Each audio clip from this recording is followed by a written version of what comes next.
Dearest, beloved, divine friends, brothers and sisters, welcome to this, the wonderful world tomorrow, another series of the wonderful world tomorrow, in which I'm your host, Haji Dr. Roshan Khan. We are on a campaign of sending messages of peace, of love from all the scriptures. And also, these programs might be used for electric mosques, presentation of the teachings of Islam, with readings from the various scriptures for goodwill, peace, love, and harmony. My intention is to show the similarity of the beautiful messages that God had sent from time immemorial to this day, from the dawn of creation, and to show that the messages are always for peace, always for goodwill. And this is the philosophy, as I've always said, and the wisdom of our leader and founder of the Universal Peace Federation, Sun Myung Moon, and his wife Hak Jaha Moon. And so for the Electric Mosque Teachings of Islam this week, we might put several of these presentations I had made to get the messages out of goodwill and love. So for today, I'm going to use the teaching of Buddha. Buddha never presented the book, but his followers had kept his teachings and then they had placed it in a book. Last recording was from the Bhagavad Gita, in which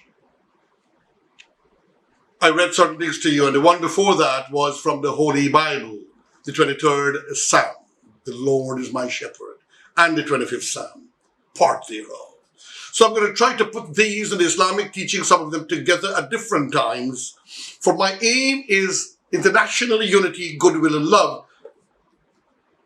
So, another in the series of The Wonderful World Tomorrow, teachings of the Gautama Buddha, the way of purification.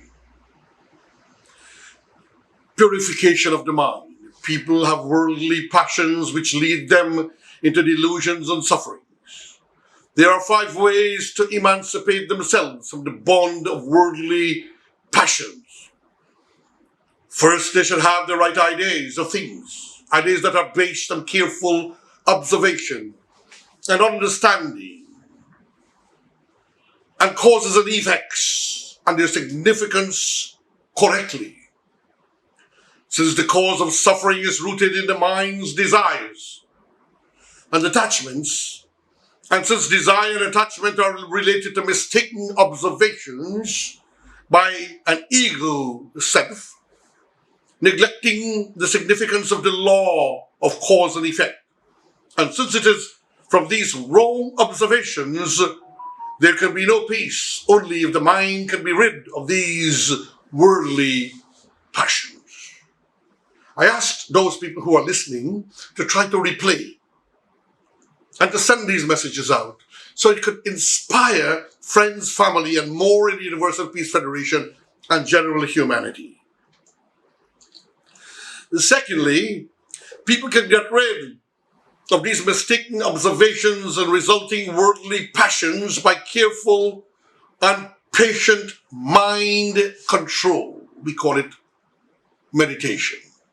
With efficient mind control, they can avoid desires arising from the stimulation of the eyes, the ears, the nose, the tongue, the skin, and the subsequent mental processes, and by so doing, cut off the very root of worldly passions. Third, they should have correct ideas with regards to the proper use of all things. That is, with regard to articles of food and clothing.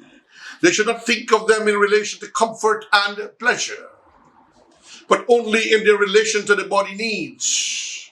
Clothing is necessary to protect the body against extremes of heat and cold, and to conceal the shame of the body. Food is necessary for the nourishment of the body, while it is training for enlightenment and Buddhahood. worldly passions cannot arise through such thinking. So we will continue with this another time. I want to keep them delicious and free. We'll go to the fourth, the fifth, and the other sections.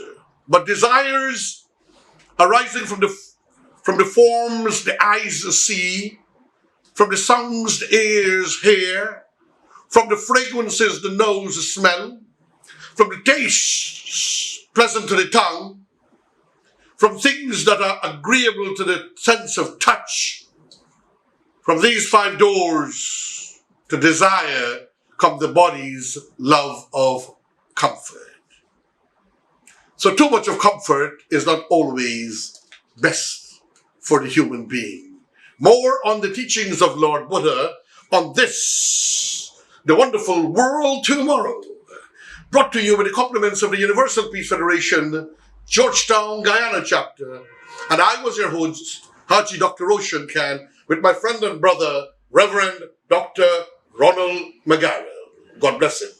And all the listeners, may the peace, mercies, and blessings of God be with one and all. Farewell. And thank you, friends.